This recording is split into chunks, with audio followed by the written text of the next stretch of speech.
ini menjadi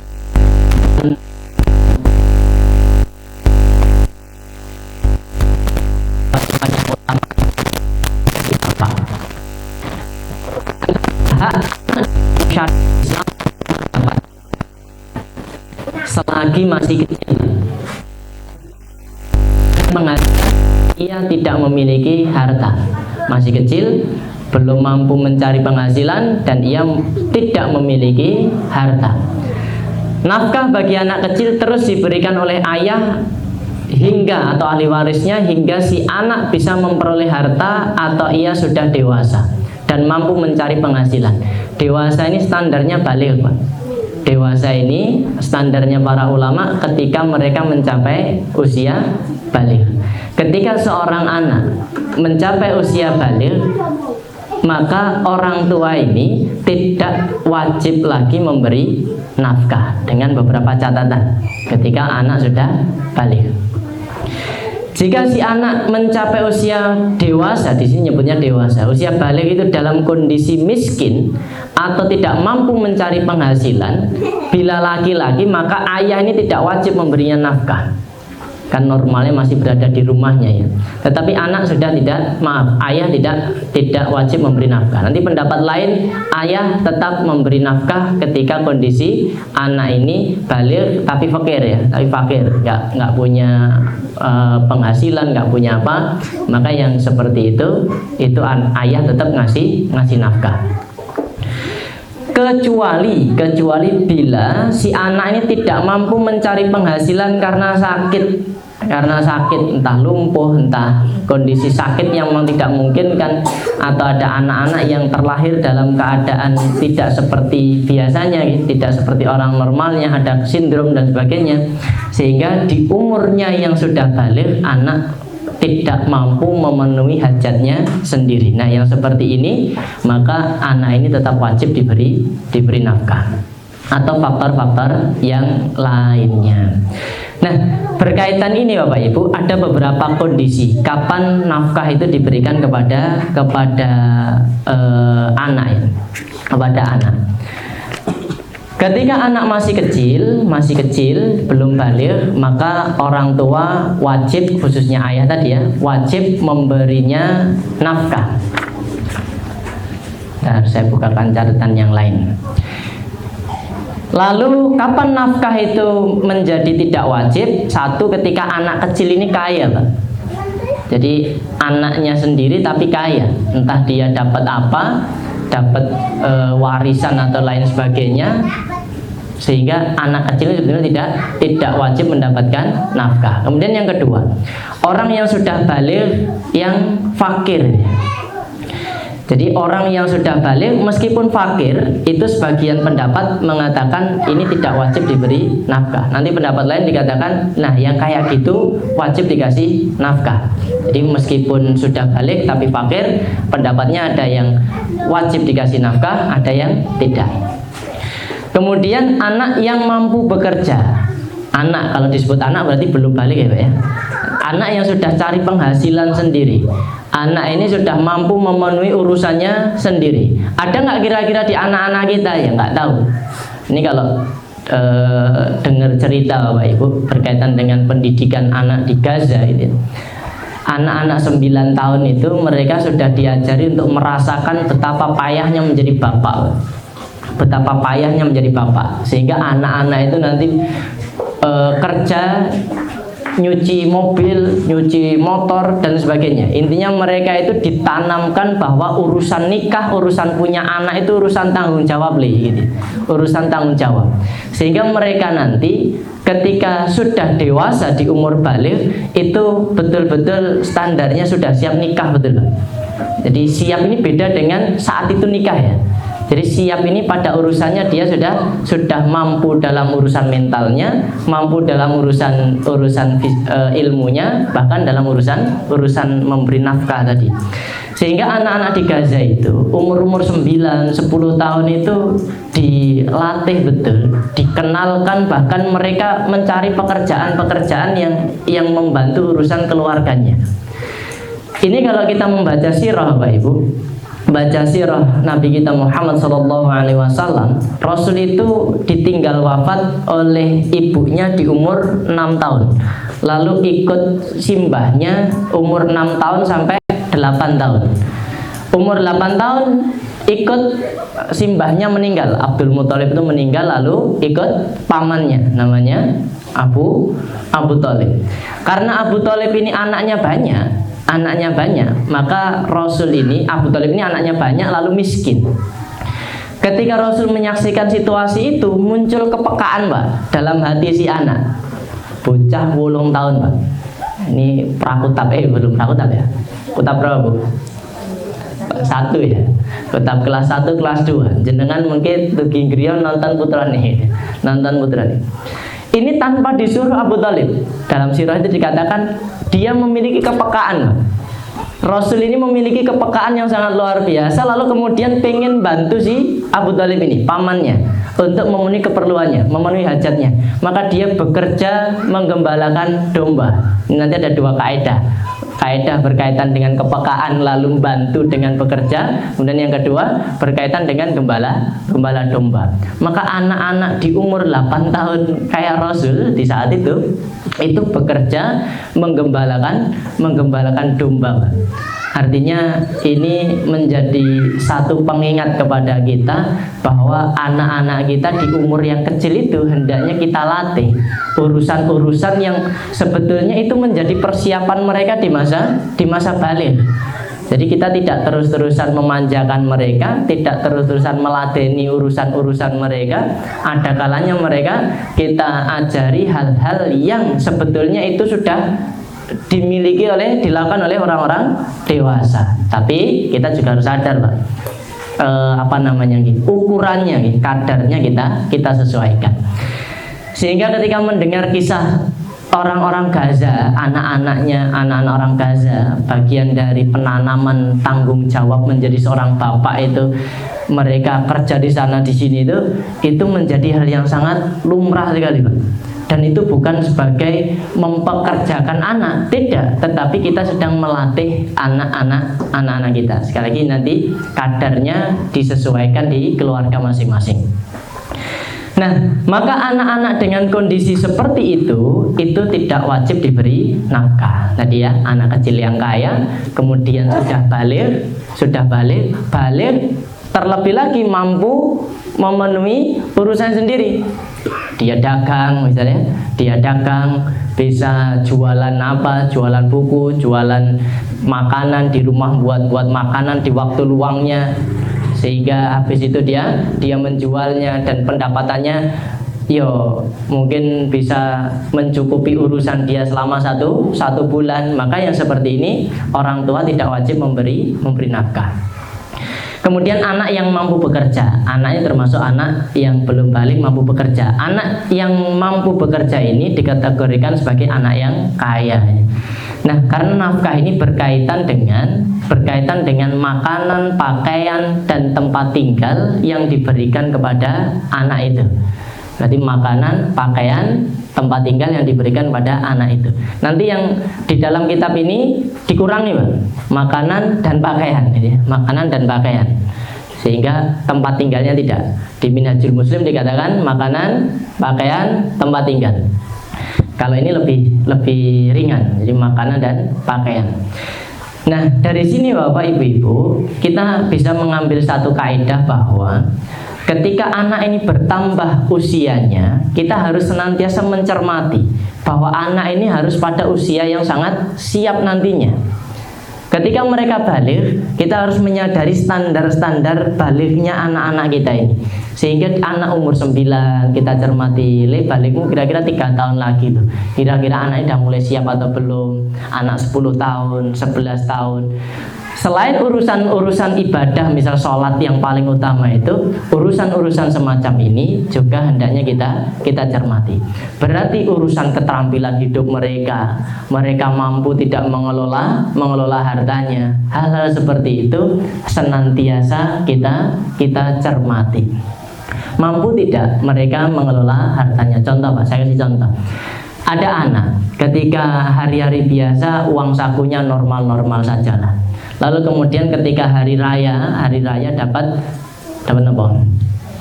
Dapat amplop ya. Dapat amplop. Ada yang dapat 1 juta, yang misal keluarganya dari keluarga yang mampu.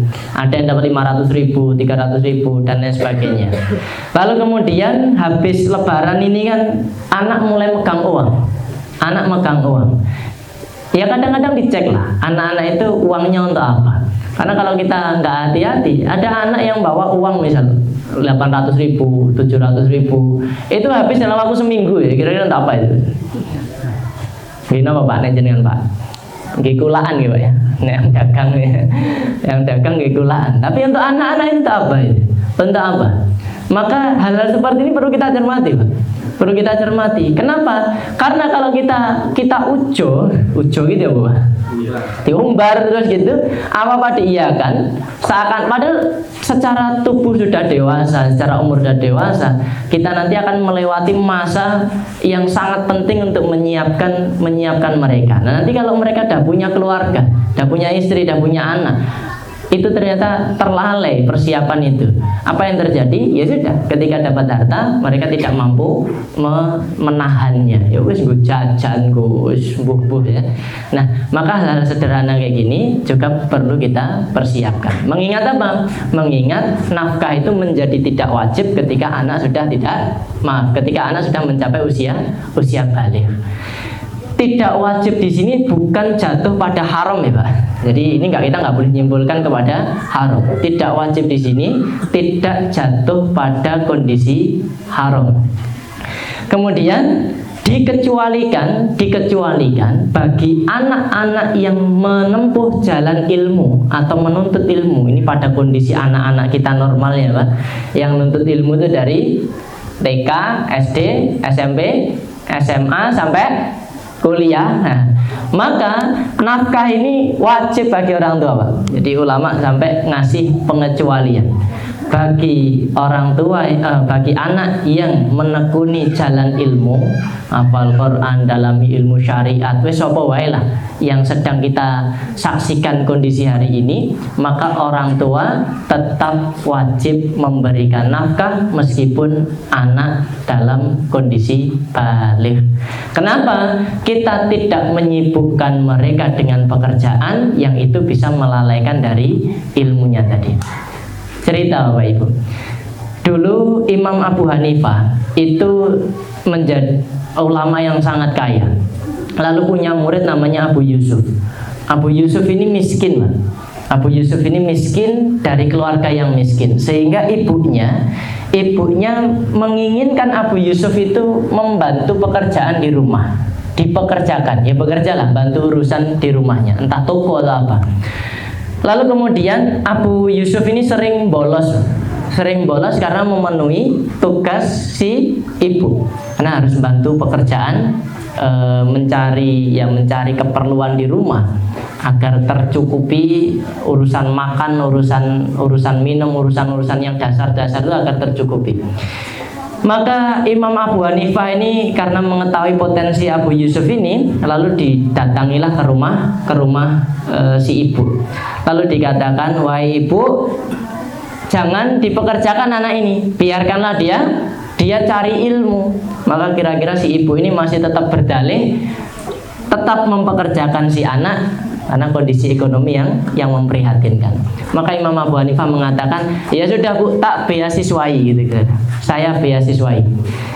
Semua urusan anak ini dan jenengan ini dicukupi oleh Abu Hanifah. Agar apa? Agar Imam Abu Yusuf ini bisa tolabul ilmi. Sampai dikatakan kepada Abu Yusuf, setiap engkau memerlukan, carilah aku dan minta. Sampai gitu. Agar apa? Agar urusan ilmu betul-betul ditekuni.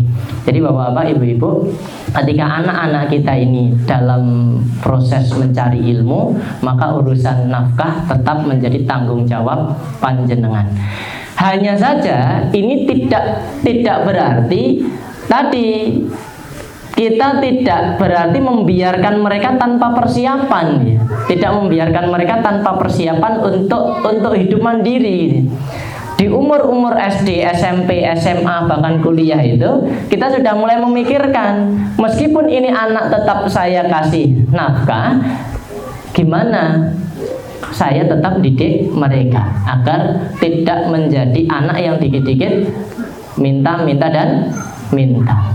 Ini para santri ini kadang saya tekan-tekankan Bapak Ibu. Jadi sering ditekan-tekankan, sudah dapat uang saku Le? Sudah. Berapa? Sekian, misal 100 apa 200 ini. Kelola itu untuk keperluanmu selama 1 bulan. Dan jangan nambah minta.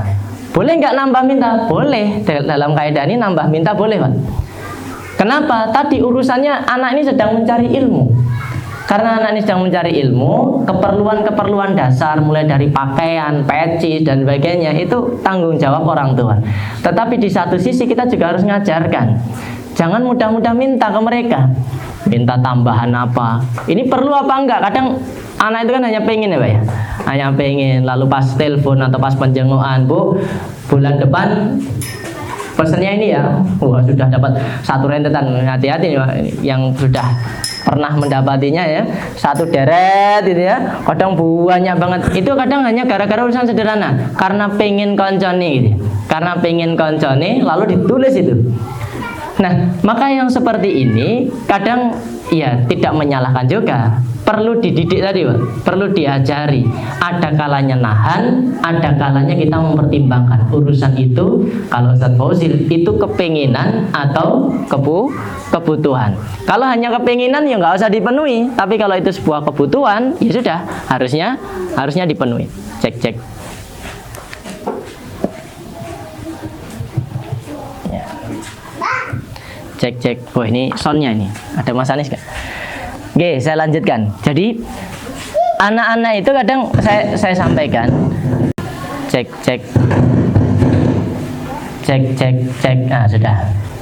Kadang saya sampaikan, sangumu berapa? Oh 150, oh 200. Ya sudah, maka atur dengan baik berapa jajanmu, berapa untuk beli buku, dan berapa untuk keperluan-keperluan yang lain. Sampai kamu bisa beli peci sendiri, beli baju sendiri, karena nabung tadi. Nah, kenapa seperti itu? Coba Pak, ketika jenengan menjadi orang tua, urusan-urusan seperti itu kan diatur ya Pak ya. Jenengan dapat gaji sekian, itu kan diatur. Oh ini untuk keperluan ini, keperluan itu, keperluan ini, kan itu dikelola dengan baik. Nah, ketika anak-anak taunya dapat setoran setiap bulan, nanti mudah sekali untuk mengharap-harap setoran itu Pak. Maka pengecualian ini sebetulnya tidak bertolak belakang dengan kaidah mempersiapkan anak siap di usia balik gitu ya.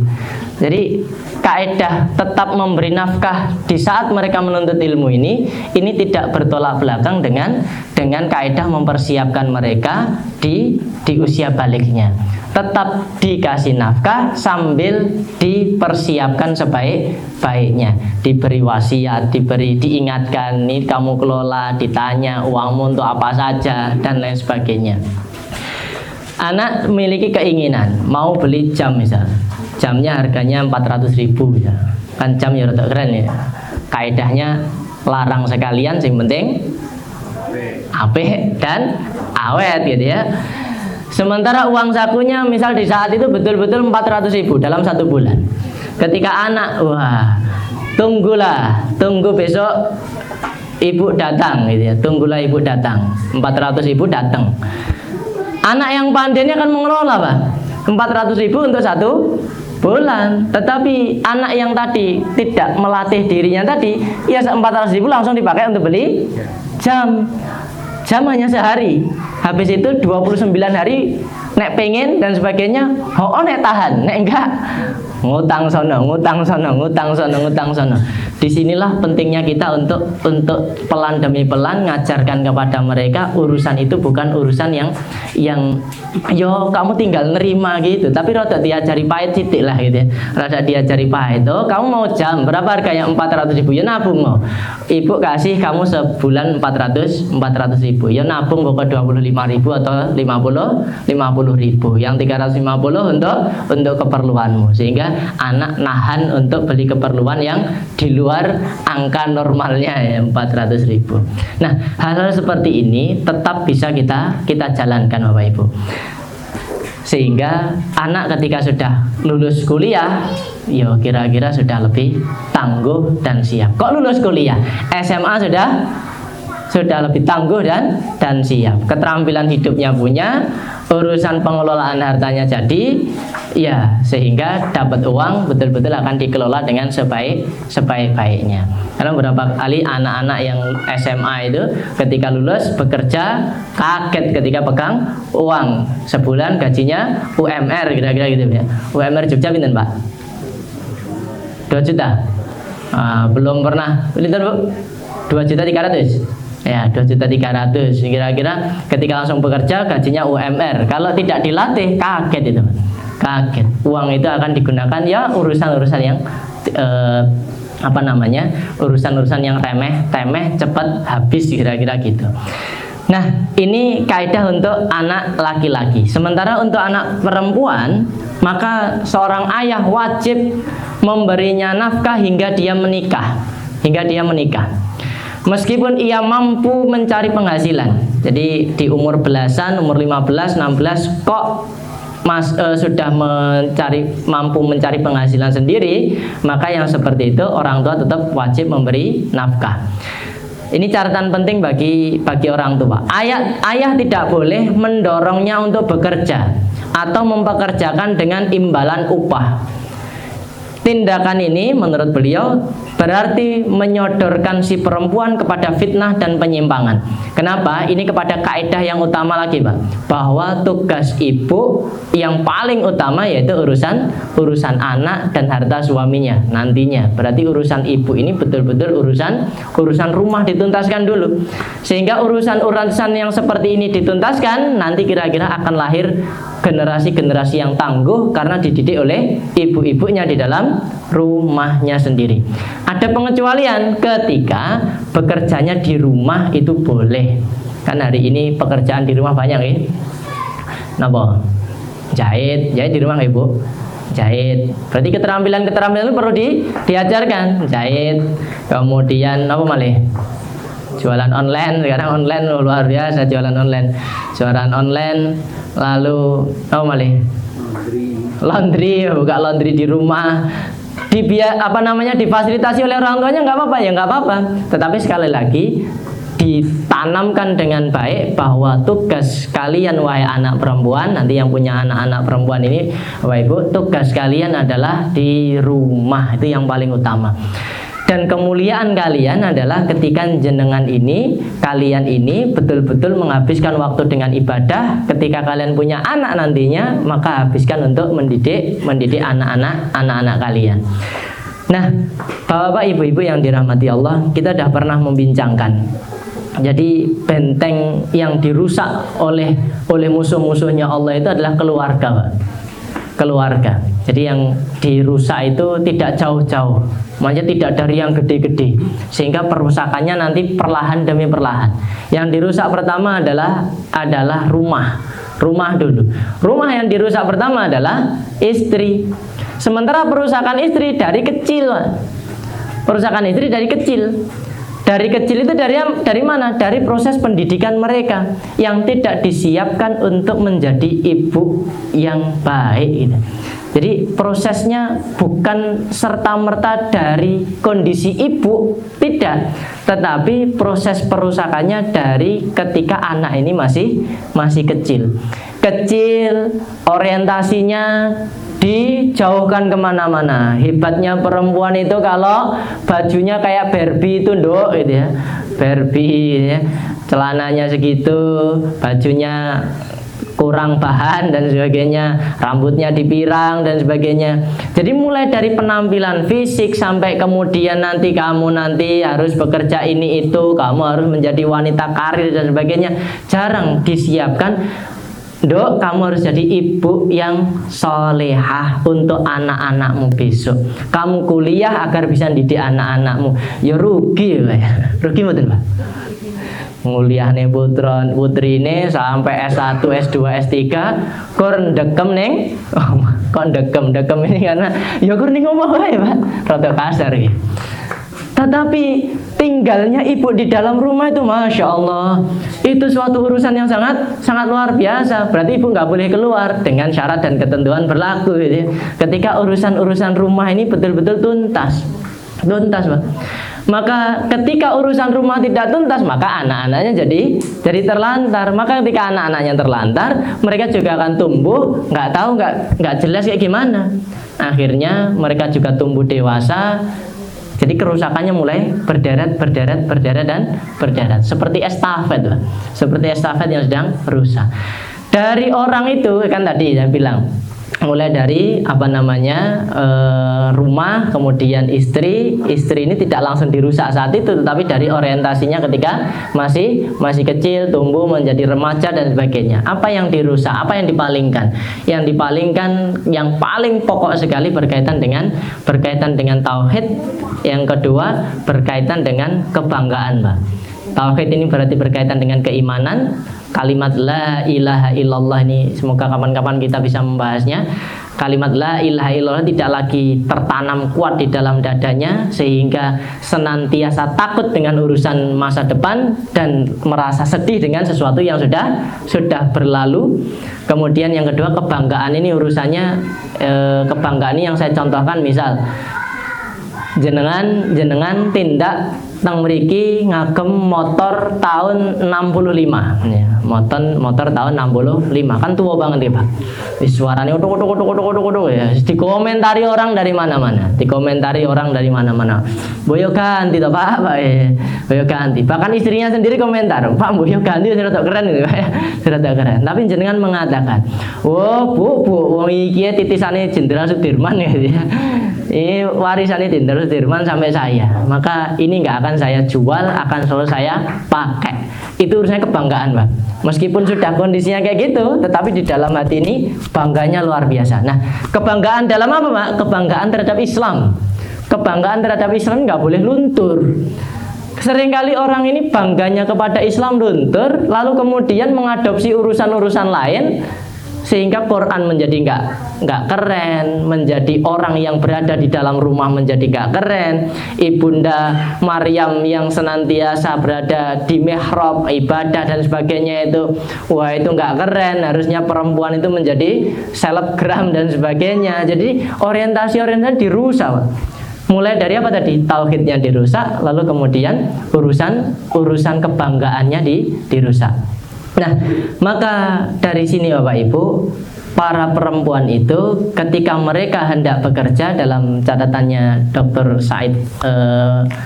Said bin Ali bin Waf Al-Qahtani, itu boleh ketika mereka mencari penghasilan di dalam rumah, dan banyak yang bisa kita kembangkan, keterampilan di dalam rumah. Mulai dari tadi ya, jahit. Ibu sakit jahit bukan? Ada yang bisa ya jahit tangan, latihan Bu. Pak nabung gitu go, mesin jahit ya. Bisa go didol di mana ya, nek pas ngeten iki terus jenengan pasang stand nang belakang ya monggo ya. Pas jihada pasang stand di belakang ya silakan. Kan banyak jalan sebetulnya gitu.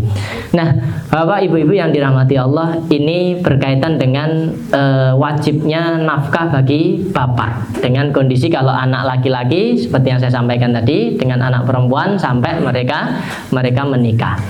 Dalil-dalil diwajibkannya memberi nafkah bagi anak. Yang pertama, Quran surat Al-Baqarah ayat 233. Ayat ini panjang, tapi berkaitan dengan wajibnya nafkah. Allah Subhanahu wa taala berfirman, "Wal walidatu yurdi'na auladahunna haulaini kamilain liman arada ayyutimmar radha'ah wa 'alal mauludi lahu rizquhunna wa kiswatuhunna bil ma'ruf la tukallafu nafsun illa wus'aha." Dan ibu-ibu hendaklah menyusui anak-anaknya selama 2 tahun penuh bagi yang ingin menyusui secara sempurna.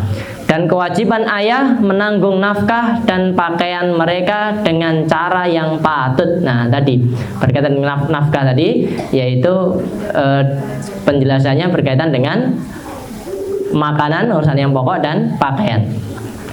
Kemudian firman Allah Subhanahu wa taala ini sekaligus menegaskan berapa kadar pemberian nafkahnya.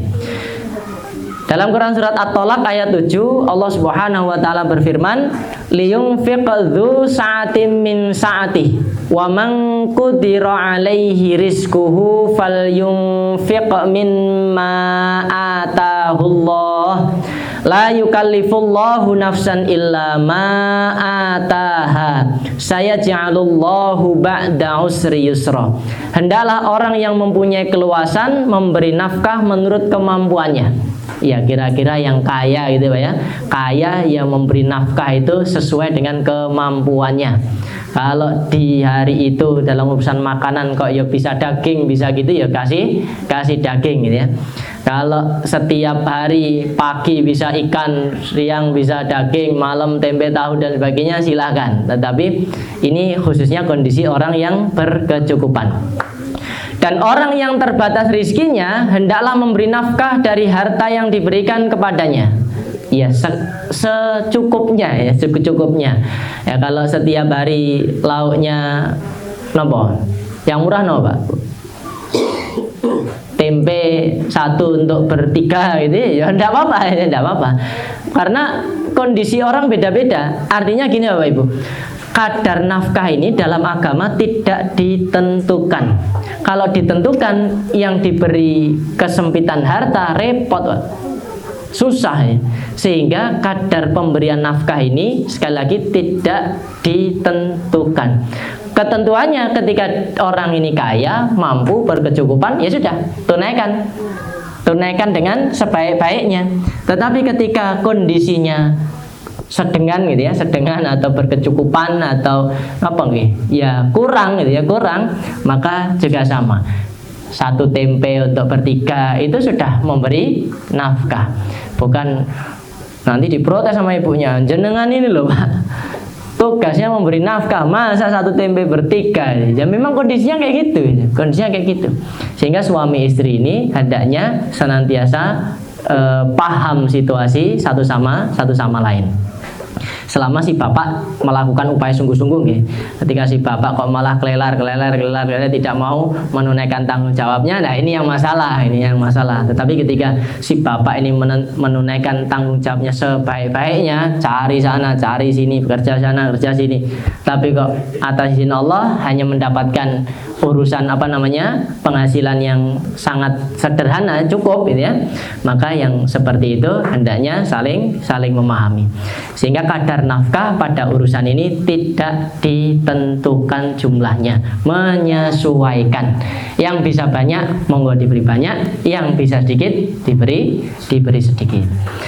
Nah, Bapak Ibu yang dirahmati Allah, kemudian berkaitan dengan wajibnya nafkah ini, Rasulullah Muhammad SAW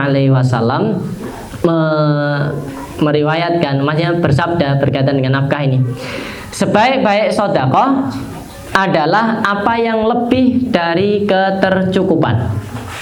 Sedekah apa-apa yang lebih dari ketercukupan. Tangan di atas lebih baik daripada tangan di bawah. Mulailah sedekah itu dari orang yang wajib kamu nafkahi. Ini kaidah penting, Pak. Jadi mulailah sedekah itu dari yang wajib kamu nafkahi. Berarti siapa yang wajib dinafkahi kalau Bapak tadi? Anak, istri. Ini ditunaikan dulu, Pak. Ketika sudah mulai sisa, baru keluar gitu. Baru keluar. Keluarnya itu kemana? Oke, ya, tingkatannya mulai dari anak, istri, kemudian yang wajib tadi masih lingkup wajib, orang tua, kemudian meluas lagi urusan kerabatnya dulu. Kemudian ketika sudah ada kecukupan lagi, dikeluarkan lagi pada fakir, miskin dan sebagainya. Ini pun juga tidak tidak menutup kaidah jenengan memberikan infak kepada fakir miskin yang itu tetangga jenengan yang tidak ada sanak famili dengan jenengan. Ketika jenengan pandai mengelola tadi, Pak, mengelola bahwa yang pertama dibantu atau diberi nafkah yang paling dekat betul yaitu istri dan anak-anak.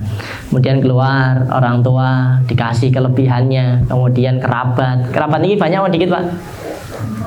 Wah, nanti jenengan kadang-kadang ngitung-ngitung kerabat itu kayak sithik wae.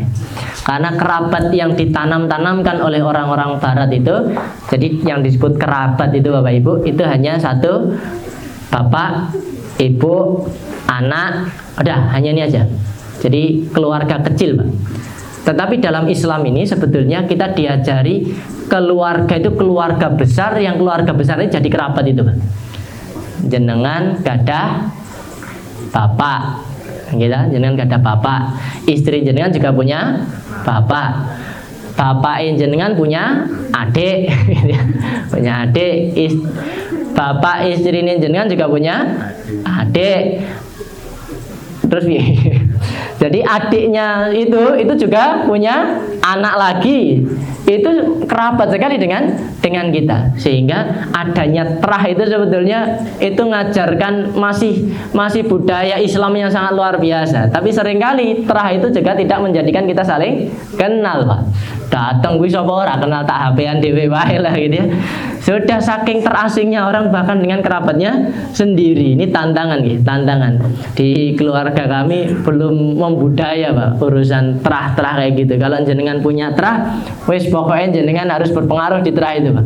Karena bagian dari menjalankan perintah silaturahim, menghubungkan, menyambung hubungan rahim itu urusan kerabat itu, Pak.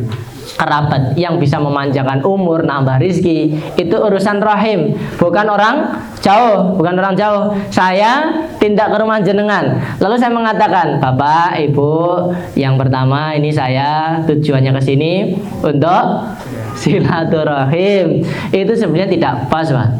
Meskipun di dalam Islam, di Indonesia, kalimat silaturahim itu menyambung kasih sayang sesama manusia, gitu ya, sama manusia. Tetapi kalau ini masuk ke ranah dalil, itu jadi nggak masuk. Kenapa? Karena silaturahim yang dimaksud berkaitan ikatan rahim tadi, ikatan rahim dari ibu tadi. Sehingga yang ada temutrah itu dirawat sungguh-sungguh, Pak. Nek perlu jenengan ikut ngurusi sampai mimpin, sampai mimpin di acara ini sing bener, sampai podo kenal putrane jenengan, kenal Pak D ini, kenal sepupu-sepupune, kenal sinten malih, wes mbuh kenal sapa wae. Jangan sampai nanti tidak kenal. Nek orang dulu itu sampai biasa nggih, Pak. Kae lho, kae iki anake si kae, anake kae dawa banget to. Niki jenengan tesih membudaya ngoten niku napa mboten, Pak Bu? Kayak gini anu lho. Ya, itu Masya Allah.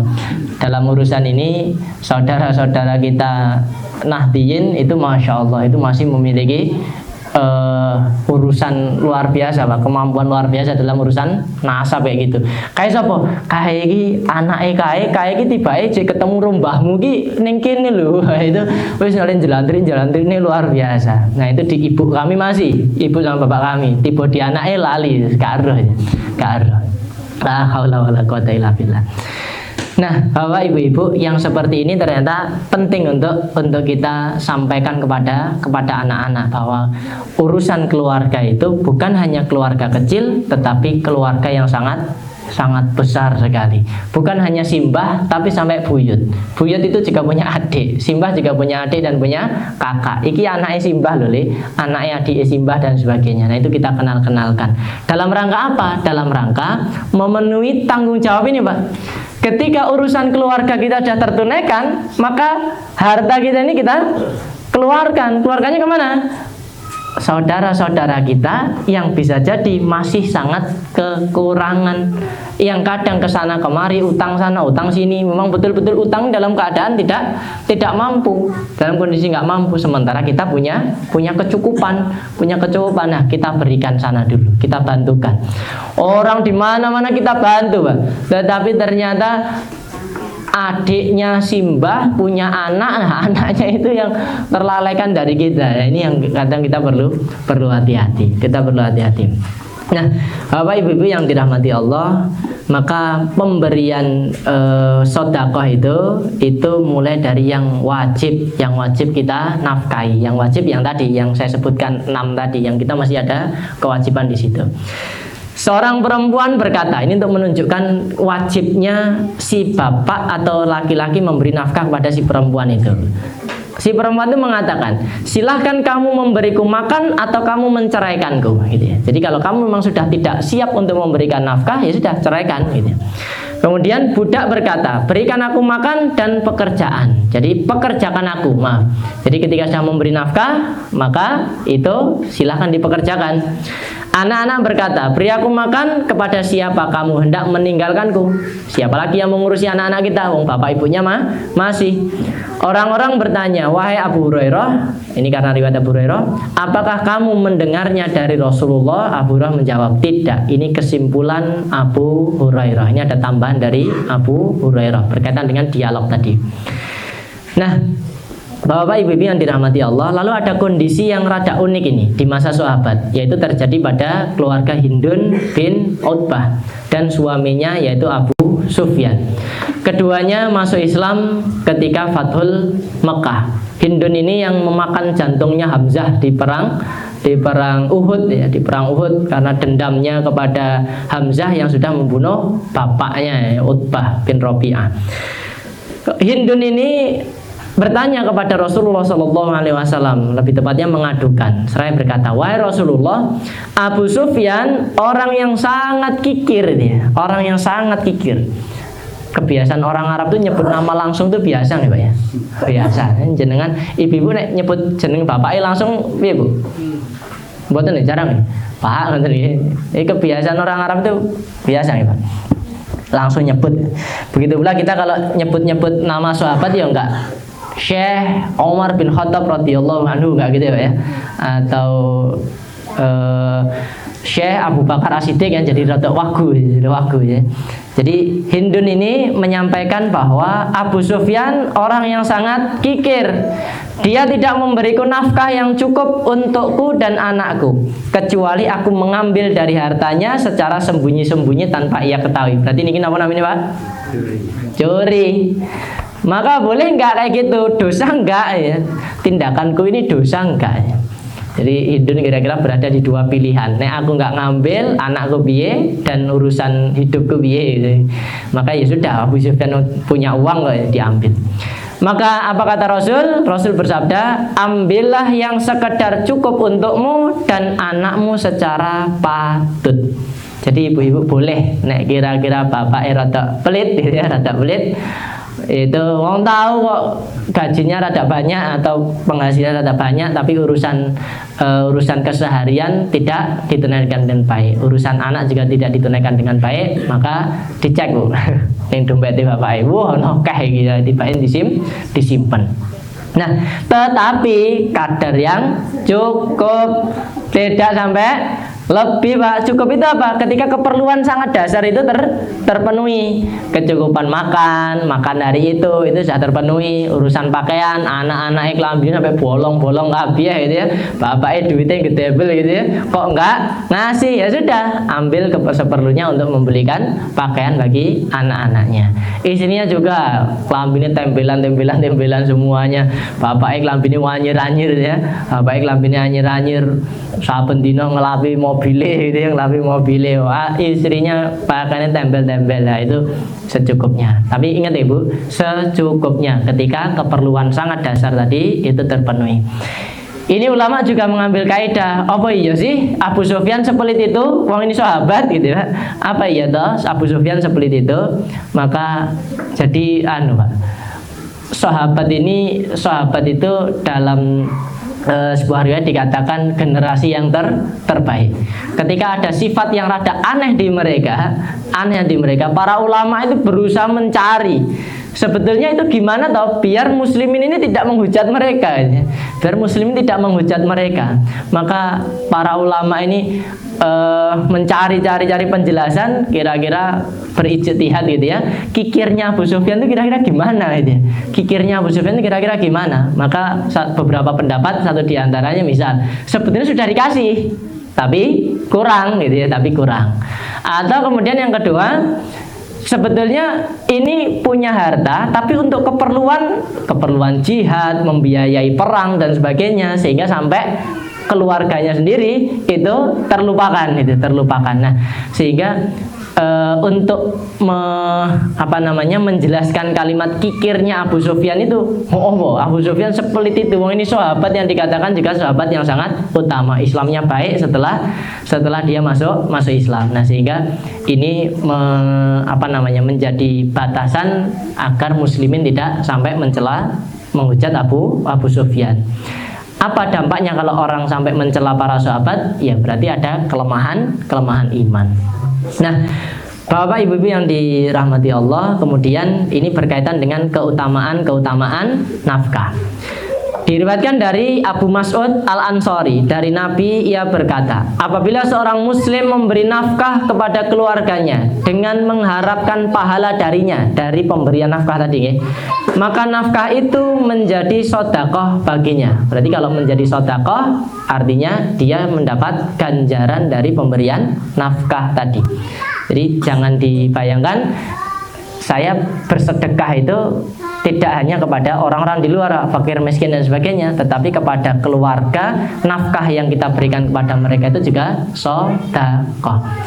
Nanti dengan atur-atur sendiri kapan uang ini harus keluar untuk fakir, miskin dan sebagainya.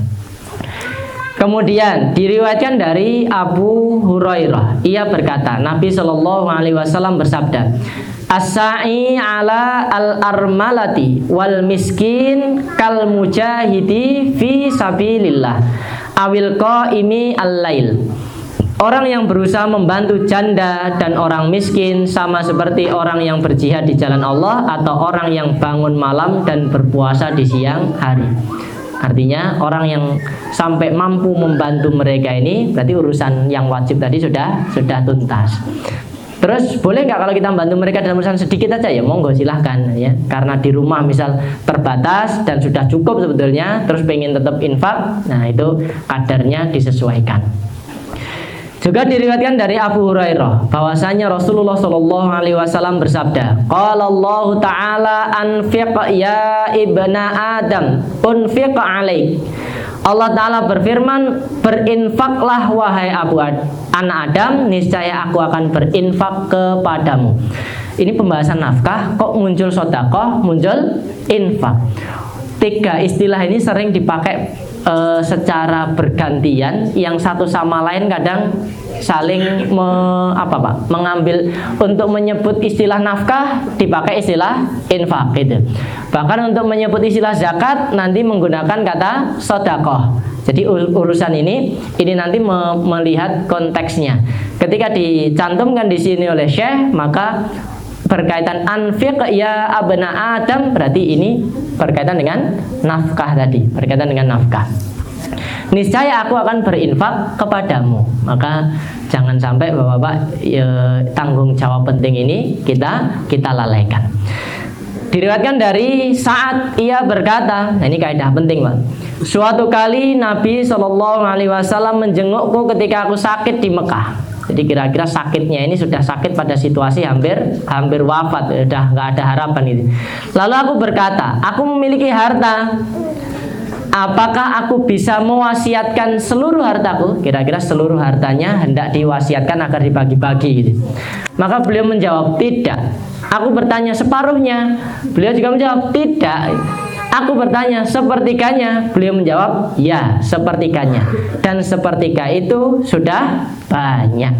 Ini nggak main-main, Pak. Sa'ad bin Abi Waqqas, sahabat, menjadi satu di antara sahabat yang dijamin masuk surga.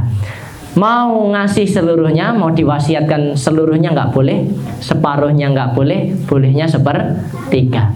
Ada sahabat yang dibolehkan seluruhnya, Pak. Satu-satunya hanya namanya Abu Bakar As-Siddiq. Yang boleh separuh hanya satu juga, Pak. Namanya Umar bin Khattab radhiyallahu anhu. Yang lain terkena kaidah ini, maksimal sepertiga. Kenapa? Jenengan bayangkan aja, bapak-bapak saking semangatnya, uang gajian saat itu ada infak Gaza di situ. Gaza langsung dikasih semua, bro, gitu ya, bro. Sampai rumah istrinya ngomel-ngomel mboten. Piye tuh Pak? Ya nanti mesti sampai kadang ngapunten ini ibu-ibu ini kalau ngomel-ngomel kalau sudah terpancing situasinya itu ada yang nggak bisa ngontrol sehingga yang dikhawatiri adalah menghujat amal soleh itu, menghujat Allah sehingga tidak yakin dengan urusannya menghujat takdir dan sebagainya. Piye tuh Pak? Sian tenan wes kayak unen-unen dan sebagainya. Nah maka Bapak Ibu-ibu, kenapa kaidah sepertiga ini penting? Karena jenengan siap, tapi anak dan istri siap atau enggak? Gitu. Anak dan istri siap atau enggak? Wes bismillah kan. Wong istri saya itu udah ngaji nganti-nganti gitu ya. Keliling-keliling, ngaji jihadah mangkat, ngaji parenting mangkat, ngaji nopo? Embun pagi mangkat gitu ya. Pokoknya ngaji nganti mangkat. Wes insyaallah ternyata beda ya. Tetap namanya si ibu tetap mikirnya masa apa engko gitu. Besok masa apa? Besok anaknya mau SBB-nya piye kalau ada SBB dan sebagainya. Nah, sehingga yang boleh hanya Abu Bakar dan Omar. Berarti ya Bapak Ibu, keluarganya Abu Bakar itu sangat luar biasa. Ketika Abu Bakar nyerahkan semua hartanya, mereka ridho serida-ridhonya, nggak protes, nggak menghujat dan lain sebagainya. Jadi berhati-hatilah ya Pak, kalau jangan terlalu semangat atas semangat boleh, namanya semangat infak itu harus tetap ditahan. Ada kondisi nahan. Berapa? Sepertiganya saja. Sepertiga itu sudah banyak kata Rasul. Berarti kurang dari itu boleh nggak? Boleh kurang dari itu boleh. Panjenengan mampu sepertiga, kalau enggak ya kurang dari itu. Kenapa? Kata Rasul bahwa kamu meninggalkan ahli warismu dalam keadaan kaya, dalam keadaan berkecukupan, itu lebih baik daripada kamu meninggalkan mereka dalam kondisi miskin dan mengharap apa yang ada di tangan orang lain. Makanya dalam urusan ini nanti juga ada kaidah yang lain Bapak Ibu, berkaitan dengan kita perlu menyiapkan anak turun maupun keluarga kita ini dalam keadaan siap. Ya siap ilmunya, siap mentalnya, siap imannya, sehingga ketika ada kondisi-kondisi yang berat, entah berkecukupan atau kondisinya miskin, mereka senantiasa mengharap pertolongan dari Allah Subhanahu wa Ta'ala. Nah, hal-hal seperti ini juga penting. Kenapa ini kok harta didahulukan? Normalnya orang kalau sudah punya harta itu luwih ayem, gitu betul Pak. Duwe arep-arep lah. Iji ono ning tabungan, piro kae? Pinten Pak? Ya 50 juta lah. Alhamdulillah. Aman lah gitu ya, misal aman lah. Jadi arep-arepan itu ada kondisinya ya lebih lapang bagi orang-orang yang tadi ketergantungannya masih pada urusan-urusan seperti itu, sehingga dia tidak menghujat Allah, dia tidak menghujat takdir, dia tidak menghujat urusan kayak gitu. Tetapi bagi orang yang betul-betul imannya sudah semakin kokoh, keyakinannya pada Allah, Allah pasti nolong dan sebagainya, ditinggali banyak atau sedikit, dia pada prinsipnya lebih siap gitu. Pada prinsipnya lebih siap.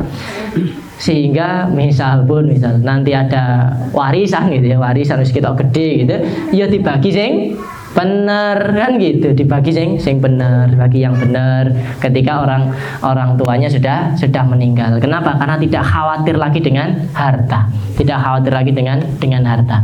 Kenapa? Karena keyakinannya Allah pasti mencukupi. Tapi kaidah ini sekali lagi jangan sampai dilanggar. Ya berarti sepertiga tadi Pak. Seberapapun nafkah yang kamu berikan itu adalah sedekah bagimu, sehingga suapan yang kamu angkat ke mulut istrimu, semoga Allah mengangkat derajatmu. Pernah mboten nyuapi istrine Pak? Nek manten anyar tesih, nek manten pun rati suwe ngoten lah. Ya ora apa-apa, Pak, ora apa-apa. Ngelingi, Bu, ngelingi zaman nom gitu, ngelingi zaman nom disuapi istrinya gitu. Maka itu kata Rasul sedekah. Ya berarti mengke dugi griya wis disuapi istrinya gitu. Istrinya disuapi. Nah, maka bapak-bapak, ibu-ibu yang dirahmati Allah, kadang urusan kayak gini mentang-mentang sudah bertahun-tahun menikah wis. Saya itu sering ya lihat Pak, kalau orang lihat sudah lama menikah itu jalan-jalan akad-akad nih Pak, akad-akad napa sing lanang ning ngarep, sing ibu-ibu ning mburi wis adoh banget sing lakune dhewe-dhewe ini. Nek pas manten manten anyar itu gandengan wis. Ya gak apa-apa selama artinya itu laki-laki perempuan itu betul-betul ya iki wis nikah gitu. Tapi ketika sudah tua itu sering kali sing lanang wis duwe sing wedok di belakang ning mburi. Itu jalan loh Pak, senes ngepit. Kalau ngepit ya normal lah. Kalau satu di belakang atau di depan. Kalau jejeran itu bahaya. Niki jalan itu. Jalan. Yang perempuan sering ditinggal. Jarang yang perempuan di depan ya. Itu apakah orang itu kalau sudah manten wis tuwa itu kok sudah nggak merasa bahwa ya koyo iki harmonis terus gitu ya. Apa wis merasa bosen apa gimana dan sebagainya. Nah, maka Bapak Ibu yang dirahmati Allah, berapapun usia pernikahan jenengan, nah ada kalanya nih Pak. Bu, ayo Bu, maam sak nampan bareng, tak suapi ya Bu, wah gitu. Bu apa gitu ya, nggak apa-apa. Ngiling-ngiling Bu, biyen zaman enom. Oke. Nah, diriwayatkan dari Thauban, bekas budak Rasulullah Shallallahu Alaihi Wasallam. Sebaik-baik dinar adalah dinar yang diinfakkan seseorang kepada keluarganya. Dinar yang diinfakkan untuk kuda perangnya di jalan Allah. Ini yang Rasul memberi gambaran tentang infak tadi Pak ya. Satu, yang namanya infak, dinar itu yang diinfakkan untuk sebaik-baik dinar adalah dinar yang diinfakkan untuk keluarganya, nafkah tadi. Dinar yang diinfakkan untuk kuda perang di jalan Allah, dengan memberi mencukupi keperluan para mujahidin gitu ya. Dinar yang dia infakkan untuk teman-temannya di jalan Allah, ngurusi pondok, ngurusi masjid dan sebagainya. Ada jenengan temannya takmir, sementara jenengan fokusnya di bisnis sehingga nggak sempat ngurusi masjid di kampung, sehingga bisanya ngasih harta ya kasih gitu. Sehingga itu berkaitan dengan harta yang dikeluarkan di jalan Allah. Abu Kilabah berkata, beliau menyebutkan keluarga terlebih dahulu. Kemudian Abu Kilabah berkata, siapakah yang lebih agung dari seorang laki-laki yang memberi nafkah kepada keluarga yang masih lemah? Dengannya Allah menjaga kesucian mereka, dan dengannya Allah melimpahkan manfaat kepada mereka dan mencukupkan keperluan mereka. Maka Bapak Ibu-ibu, kita juga perlu memperhatikan kondisi keluarga kita, termasuk anak-anak kita. Kembali kepada kaidah awal tadi Bapak Ibu, ketika anak sudah balik, meskipun ada kaidahnya tidak wajib memberi nafkah, bahkan ketika mereka sudah bekerja dan sebagainya tidak wajib memberi nafkah, ini orang tua tetap harus melaksanakannya dengan bijak ini. Melaksanakan dengan bijak, bukan serta-merta langsung kamu wis balik le, mau aku rata kayu dan sebagainya. Enggak. Bodoh hari raya tuku dewe. Urusan makan beli sendiri dan sebagainya. Enggak. Tetapi kita harus bijak. Bijak itu ya kita lihat kondisi mental mereka, berapa keperluan mereka. Karena ada Bapak Ibu, ada seorang bapak itu kepada anaknya kejamnya luar biasa. Dalam urusan harta itu pokoknya enggak gampang keluar Pak. Sampai nek kula ngrungokne iki, iki sudah keterlaluan ini. Anak ini tinggal dengan bapaknya, betul-betul tinggal dengan bapaknya. Kalau dalam urusan ini sudah bukan didik lagi, tetapi lebih kepada pembiaran. Nah, maka ketika anak sudah balik dan bahkan anak itu sudah mampu, atau anaknya sudah kuliah, bahkan ada kuliah, mereka sudah berpenghasilan sendiri, ya tetap jenengan perlu bersikap bijak kepada mereka. Ditawari, perlu apa Dek? Sudah Pak, sudah cukup uangnya. Nah, ya sudah, kalau sudah ada kalimat kayak gitu ya Pak, nggak usah. Tetapi tawaran dari tawaran itu ada kalanya tetap diberikan selama bapak ibu sendiri pada keadaan cukup untuk ngurusi yang ada di rumah, itu sudah cukup. Sama halnya misal ketika bapak ibu menyerahkan anaknya di pondok, misalnya di pondok yang misal di pondok sini dan digratiskan, ya normalnya tetap ditanya perlu apa Dek, sudah nggak perlu Bu. Misal anaknya udah SMA, udah nggak perlu Bu, aman, nggak perlu. Berarti kan dalam urusan itu sangu perlu nggak? Oh nggak usah uang sangu lah, duit sekonti, wes tenang Bu. Gue kayak oleh yang haram, oh enggak, tenang Bu. Adalah memasukkan sedikit ya, memasukkan sedikit. Nah, hal seperti itu ada kalanya kita juga perhatikan. Ketika anak memang sudah siap dan mereka tidak mau, ya sudah. Tapi ketika jenengan tawari, janjinya saya perlu ini Pak, tapi uang saya masih kurangan, jenengan tambahi dan sebagainya.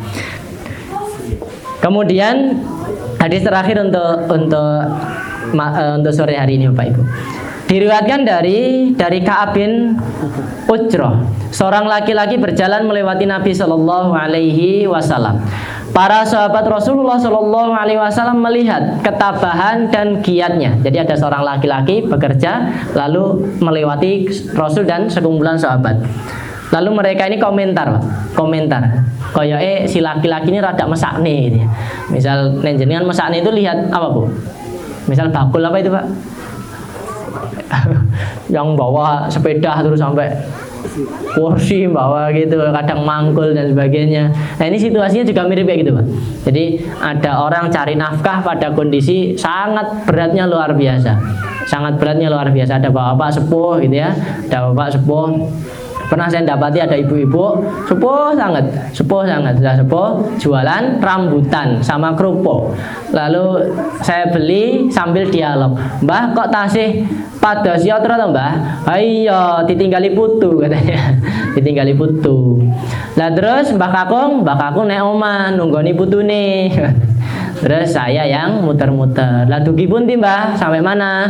Nanti muter-muternya. Sak tekane sikile Mas. Sak tekane sikile. Lah putune pinten Mbah? Sekawan. La ilaha illallah. Saya itu ditinggali putu papat simbah dah sepuh banget. Kula nonton wis ya Allah Mbah, jenengan kudune wis nek omah Mbah. Nek omah apa ngibadah sing kathah ngoten. Ini masih keliling-keliling Pak. Ditinggali putu papat Pak. La ilaha illallah Muhammad Rasulullah. Maka kira-kira ini kondisi sahabat menyaksikan seorang lelaki yang kerja beratnya luar biasa.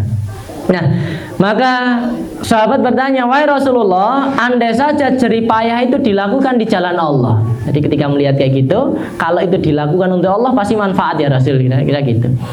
Tapi kalau enggak, ya berarti ming mesakno sampai akhirat. Maka Nabi bersabda, jika ia keluar untuk memenuhi kebutuhan anak-anaknya yang masih kecil, maka ia berada di jalan Allah. Jika ia bekerja untuk memenuhi kebutuhan kedua orang tuanya yang telah lanjut usia, maka ia berada di jalan Allah. Jika ia bekerja untuk memenuhi kebutuhan diri sendiri agar terjaga kehormatannya, maka ia berada di jalan Allah. Jika ia keluar untuk bekerja karena riak dan kebanggaan, maka ia berada di jalan syaitan.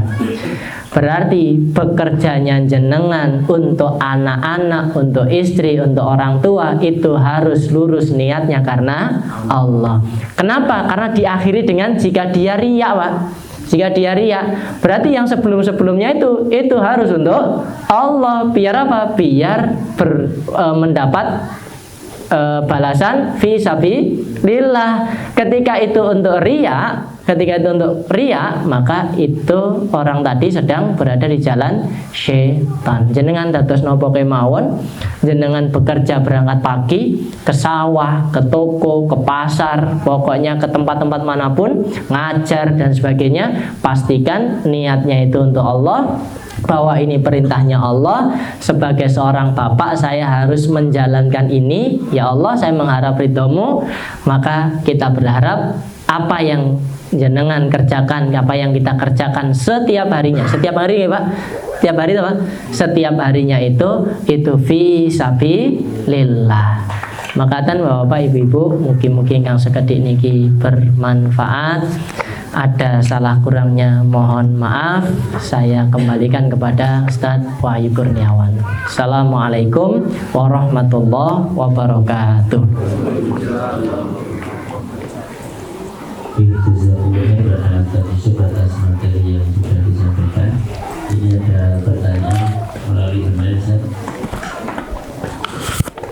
Pertanyaannya, bagaimana jika seorang suami memberikan uang belanja pada istri dengan pas-pasan, bahkan kadang kurang untuk standar belanja saat sekarang ini?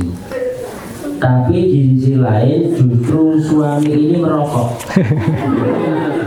Terus apa hukum merokok si suami ini dan bagaimana dengan kewajiban nafkahnya? Jazakallahu khairan. J. Kita mencermati kembali kaidah Hindun tadi Pak ya, kaidah Hindun. Pada kondisi Hindun ini, maka ada dua hal yang nanti harus disesuaikan.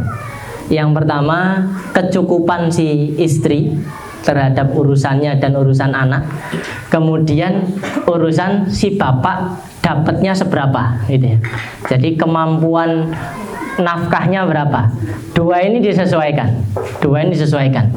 Si istri ketika diberi suami dengan uang yang cukup dan ngepas tadi, itu ketika suami mampunya hanya segitu, maka si istrinya harus pandai untuk ngatur betul. Si istri harus pandai untuk ngatur. Sehingga sabarin kok bareng-bareng, kira-kira gitu Pak. Ketika kondisinya kayak gitu, nah ini silakan dibicarakan Pak. Ya memang jalan satunya dibicarakan